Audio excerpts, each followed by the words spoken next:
You write a post, you think it's good, you hit publish, and then nothing. 12 likes, 2 of them from former coworkers. And here's the thing, the post probably wasn't bad.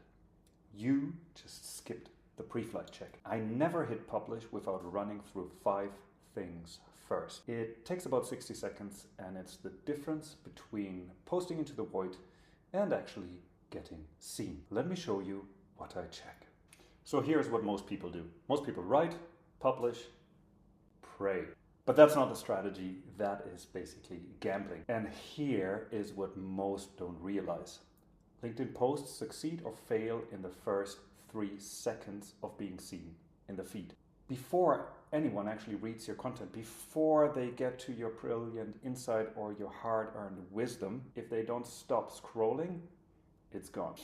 They're scrolling on their phone, they're half paying attention, and your post has about 3 seconds to earn the next 30 seconds of their time. So if you're not checking these 5 things before you publish, you're basically leaving it up to chance. Let's go through them one by one.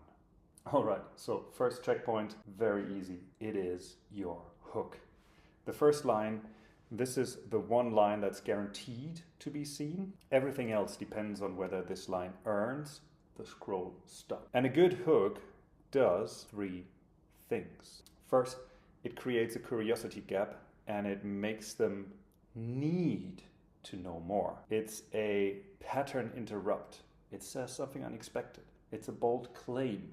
It states something they can't ignore. And critically, it needs to be short, under 10 words, standing alone on its own line. Just to give you an example here, I've been thinking a lot lately about how LinkedIn has changed the way we approach professional networking. Not good.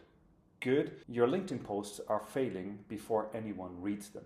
The first one is not a hook, it's an introduction, it's a warm-up lap. The second one is great. It's short, it's to the point, it has strong language in it. We're failing. People always react to these kind of things.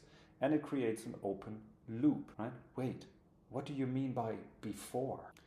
When you're checking your post before publishing, read just that first line. Pretend you're scrolling past it at full speed. Would you stop? Be honest with yourself. If the answer is maybe, rewrite it. Maybe means no. Number 2, the preview. The preview is basically everything that's above the see more button. LinkedIn shows roughly 300 characters before it cuts you off, and that's your hook plus maybe 2 more lines on mobile. Most people nail the hook and then immediately lose momentum. And the second and third line are filler or something, context. But really this is where you draw people in even further. You create an open loop and then you raise the curiosity. So basically people have no chance but to click that see more button.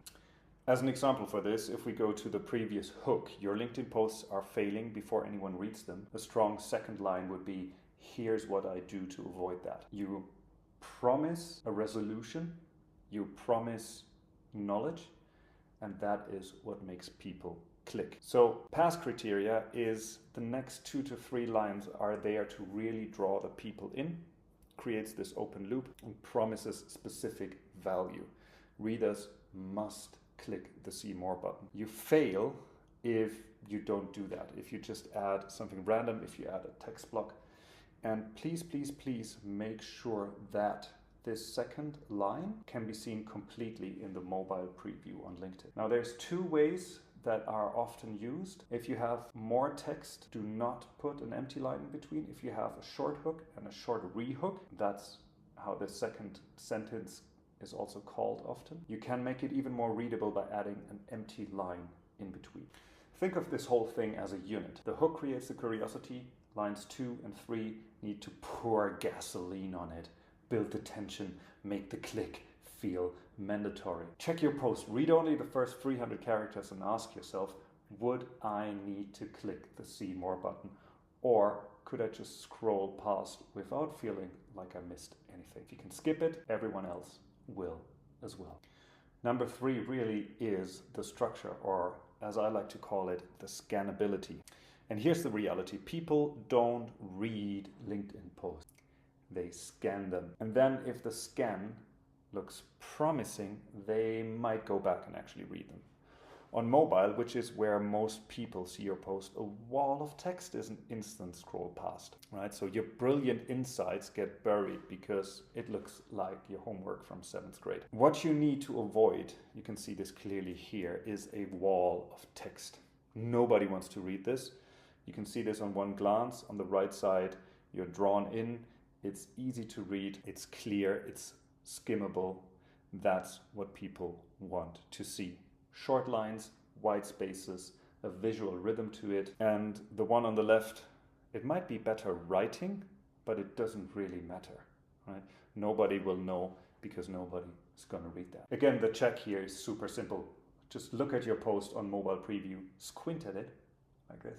Does it have visual rhythm, short chunks, white space between sections, or does it look like a terms and conditions page from Amazon? If it looks dense, break it up.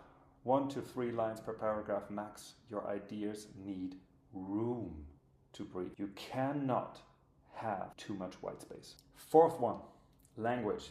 Think of this as reading level.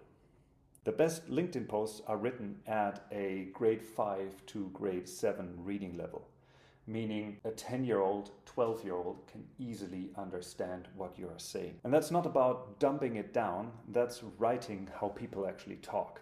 Short sentences, simple words, conversational rhythm. You know that voice in your head when you write? The one that makes you swap use for utilize and help for facilitate? The one that adds however and furthermore and practically. That voice is killing your posts. So, a few examples here as well. I wanted to share some insights regarding the optimization of your LinkedIn content strategy implementation. Nobody ever, don't even, right? What you want to write is, here's how to fix your LinkedIn post. Bam, bang on, that's it. One sounds human, the other one sounds like corporate speak, or like a chatbot from 2019. So, what to do about it? Again, what I always do is read your post out loud. If you stumble, if it sounds weird coming out of your mouth, if you'd never actually say it that way to a friend, simplify it, change it up. Write like you talk, your audience will thank you by actually reading. Number 5, the close. How do you end your post? This is where you either get comments or get silence. And comments are the number 1 signal to the LinkedIn algorithm that your post deserves more reach, right? So the mistake I see constantly are posts that end with a statement, or worse, posts that end with thoughts. Thoughts is such an open-ended question that, it takes way too much cognitive bandwidth for anybody to reply with anything because it's too open.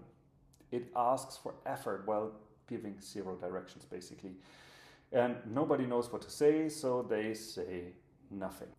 Let's look at a few examples here. What you want to achieve is something specific, an easy to answer question, low barrier to comment, or a clear, direct CTA. So a weak one would be, that's what I've learned about LinkedIn, thoughts. And a strong one is, what's the one post you've written that surprised you with how well it did? What is your experience with XYZ? Let me know in the comments. Be very specific, ask a clear question that's easy to answer, that maybe people only need 2 or 3 words to reply to. That's how you get them. I think the difference really is specificity. A good closing question is easy to answer.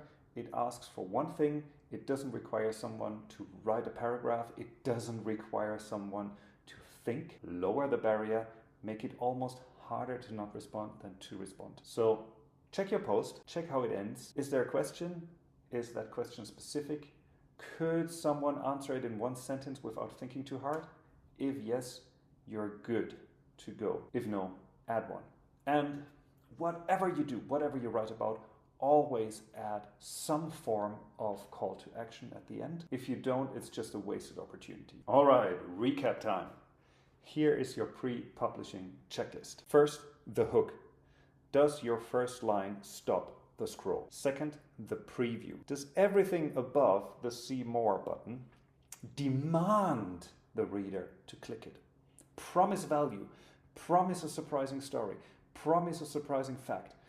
Do anything really that makes people want to see the rest of your post. The structure, number 3. Can someone scan this in 3 seconds on mobile and kind of understand the gist of it? 4th, the language. Is this written how people talk? Is this how you would say it to a friend? And last but not least, the close. Does it end with a simple, specific question? 5 checks, 60 seconds, run through them with every post. Now, you can do this manually, and I encourage you to actually do it just to build that muscle a little bit. But I've also built a free tool that does all these checks for you automatically. I'll put the link below in the description. Let me quickly show you how it works. Super simple, really. Just paste your post in here, click on Analyze Post, and then we'll run it through the AI, and it will check specifically for these 5 points. As you can see here, you get your pre-publishing checkpoints, why it works, what could be even stronger, what's good, what's not so good, and it checks exactly for the 5 points that we have just discussed. Now, if you want more and a little taste of continent, you can even ask us to enhance the post, and then we'll basically take that feedback and your post and we write the post with our Ghostwriter AI and basically improve it for you. We'll ask you to enter your email and you'll get the rewritten post to your email in a few minutes. The whole thing is free, of course, so no account needed. Link down in the description. Challenge time! Take your next post and before you hit publish, run through the checklist. Either manually or use the tool and see what you can catch. I'll promise you'll find at least one thing you would have missed. And really, the posts that perform aren't always the best ideas, the best insights, the most mind-blowing facts. They're the ones that don't have holes in them. So stop posting and hoping and start checking and knowing. Links below. Off to check my own posts. See you next week.